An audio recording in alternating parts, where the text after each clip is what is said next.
जय भीम कि जय भीम वालों का भी अपना एक रुतबा है जनाब, कि जय भीम वालों का भी अपना एक रुतबा है जनाब। विधायक आप हो या आपके चचा, हमें घंटा फर्क नहीं पड़ता।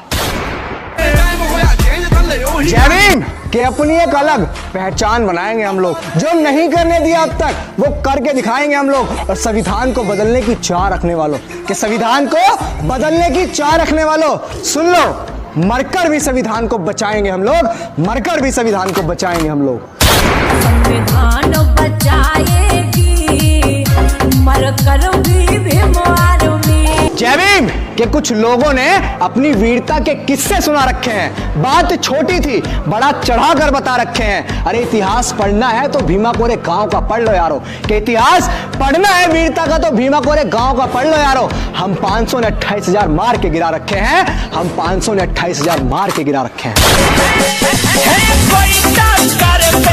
जय भीम कि हम अम्बेडकरवादी हैं बेटा, कि हम अम्बेडकरवादी हैं बेटा। इज्जत दोगे तो इज्जत पाओगे, और ज्यादा अकड़ दिखाई ना तो याद रखना जड़ समेत उखाड़ दिए जाओगे, समझे। जय भीम कि हमारी बुद्धि और हमारी ताकत का अंदाजा तो सिर्फ इसी बात से लगा लो बेटा, कि हमारी बुद्धि और हमारी ताकत का अंदाजा तो सिर्फ इसी बात से लगा लो बेटा, कि जिस कानून को, जिस संविधान को तुम फॉलो करते हो वो हमारे बाप बाबा साहब ने लिखा है। तुमने सिर्फ पढ़ा होगा, हमारे डीएनए में है संविधान, याद रखना। जय भीम कि भीमा कोरेगांव का इतिहास पढ़ लो, हम 500 ने 28,000 मारे थे, हम वो चीते हैं। कि भीमा कोरेगांव का इतिहास पढ़ लो, हम 500 ने 28,000 मारे थे, हम वो चीते हैं। और अपनी सलाह अपने पास रखना बेटा, बाबा साहब के बच्चे अपने हिसाब से जीते हैं। जय भीम कि नजरें मिलाने की औकात नहीं है उनकी और घर से उठाने की बात करते हैं। अरे नजरें मिलाने की औकात नहीं है उनकी और घर से उठाने की बात करते हैं, जिनके उस्तादों के उस्ताद जय भीम वालों के आगे सर झुकाया करते हैं। जय भीम जो लोग ये कहते हैं कि हम बाबा साहेब अम्बेडकर को नहीं मानते, तो सुन लो बे कि तुम बाबा साहेब अम्बेडकर को मानो या मत मानो, लेकिन उनके द्वारा लिखा गया संविधान, वो कानून तुम्हारे पिताजी को भी मानना पड़ेगा, क्या समझे।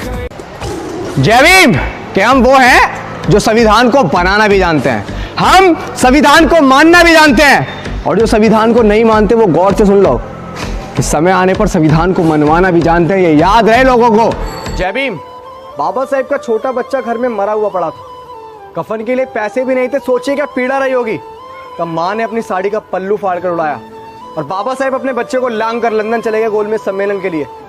तभी आज आप इतने अच्छे सूट बूट में इतनी अच्छी सुविधाएं पा रहे हैं, लेकिन इतनी अच्छी सुविधा होने के बावजूद भी बाबा साहेब के बच्चे उनके मिशन को पूरा नहीं कर पा रहे हैं। इसका मतलब बेकार थी उनके बच्चे की वो कुर्बानी। जाग जाइए यार, लग जाइए उस मिशन के लिए। जय भीम कि आपके प्रेम में बाबा साहेब हम इतने चूर हो रहे हैं, कि आपके प्रेम में बाबा साहेब हम इतने चूर हो रहे हैं कि लिखते आपके बारे में और हम मशहूर हो रहे हैं।